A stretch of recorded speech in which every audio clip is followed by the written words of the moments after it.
Yeah, I think at first a wee bit apprehensive, but I think through business, one of my biggest regrets was me not going abroad business-wise, so I was delighted that he had the chance to go from a sporting perspective. And I just thought it was a great opportunity, and Kyle and I were delighted that he got the chance. So yeah, I was certainly fully for it. Yeah, we had a bit. Oliver had, because of athletics and all the results in athletics are all published online. We'd had a few contacts from universities, but never really took it seriously. Once we got into the process, we then realised just how different it is compared to UK university applications, and completely different setup. And it was a complete minefield for us, so we're really glad that we had the support of First Point to help us through that. Yeah, I think just some of the management team and people that we met in First Point. Andrew, the owner, he's been there as a student athlete himself, has been through the process and been away from home, and he was able to convey that to us. Leslie, a friend of ours, who's got two kids that have been through the process and been to, three of them been to university in America as well. And then finally as well, Laura, who was our consultant. Laura was fantastic. She already knew Oliver, been a coach with us at UK Athletics when he was in Jerusalem at European Championships.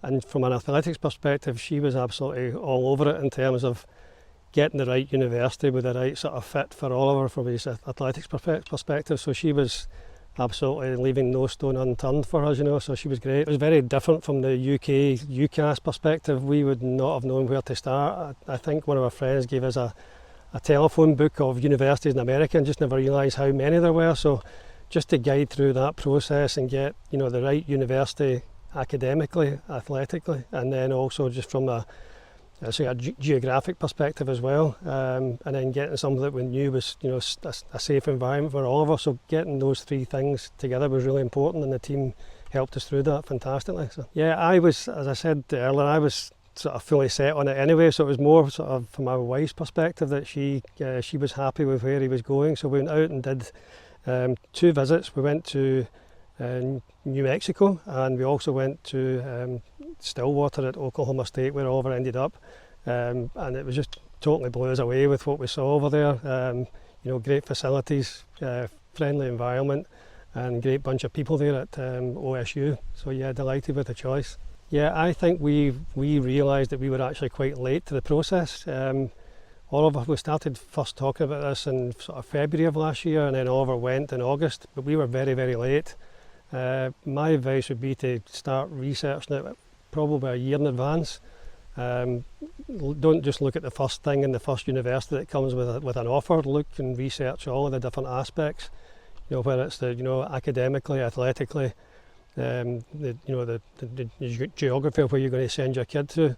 But do your homework and take the advice from First Point. But I would say start really early in the process and don't leave it too late. That would be my sort of advice. Yeah, just I think if you try to do this yourself, it's totally different from the UK system. You don't just stick in your best 3 choices and see what happens. You're then involved with, you can get maybe coaches that are trying to get you there for the wrong reasons and the wrong location. And it's important that you get all of those 3 aspects that I mentioned correct and make sure it's right for you as a family.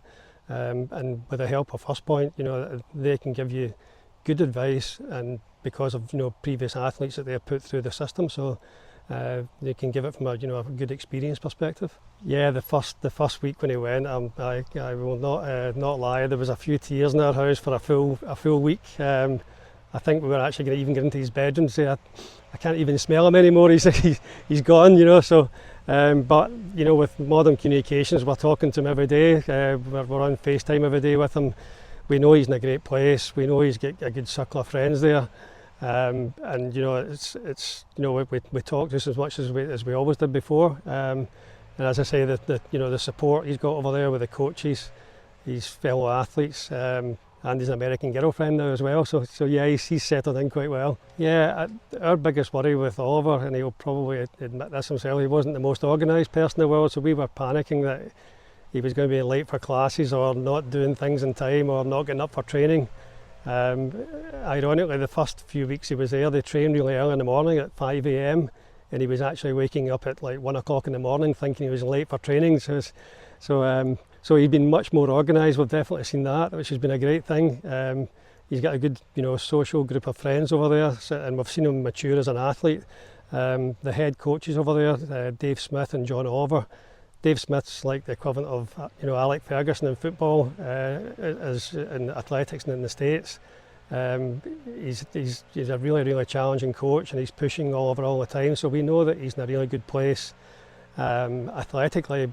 But the one thing with him as well is he's got a big emphasis on the academic part. If you're not pulling your weight academically, you're not running.